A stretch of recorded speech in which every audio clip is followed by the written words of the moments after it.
ചെണ്ടമേളം അവസാനിക്കുമ്പോൾ തന്നെ വീണ്ടും വാദ്യഘോഷങ്ങളോടുകൂടി മറ്റൊരു എഴുന്നള്ളത്ത് നമുക്ക് കാണാം. അവിടെ ദേവിയെ ആവാഹിച്ചു കൊണ്ടുവരികയാണ്. ക്ഷേത്രം മുതൽ കുഞ്ഞാലുമൂട് വരെയുള്ള റോഡിന്റെ ഇരുവശവും ചമയവിളക്കേന്തി ഭക്തർ നിൽക്കും. ദേവീ ചൈതന്യം ആവാഹിച്ച ജീവതയും ഏന്തി വരുന്നൊരു കാഴ്ചയാണ് നമ്മൾ കാണുന്നത്.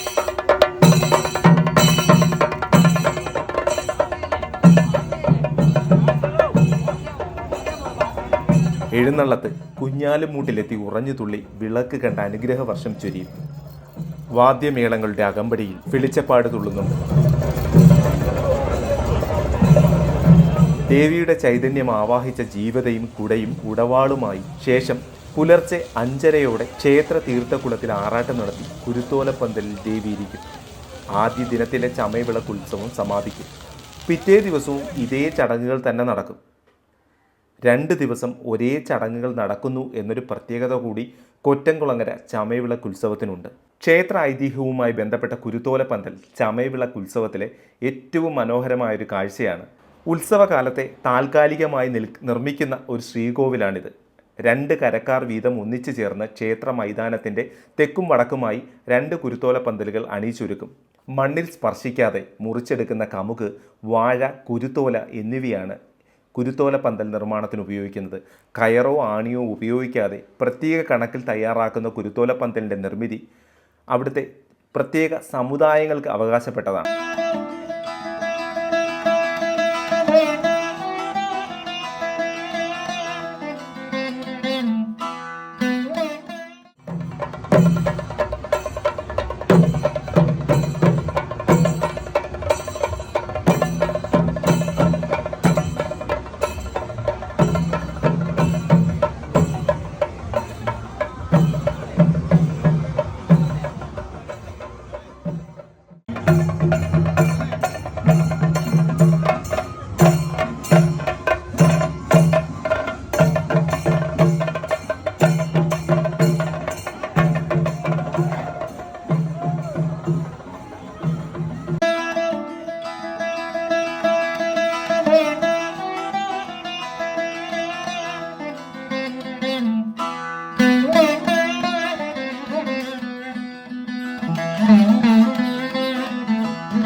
കൊല്ലത്തിനും കരുനാഗപ്പള്ളിക്കുമിടയിൽ ചവറയിൽ ദേശീയ പാതയോരത്തുള്ള കൊറ്റൻകുളങ്ങര ദേവീക്ഷേത്രത്തിലാണ് അത്യപൂർവമായ ചമയവിളക്ക് ഉത്സവം നടക്കുന്നത്.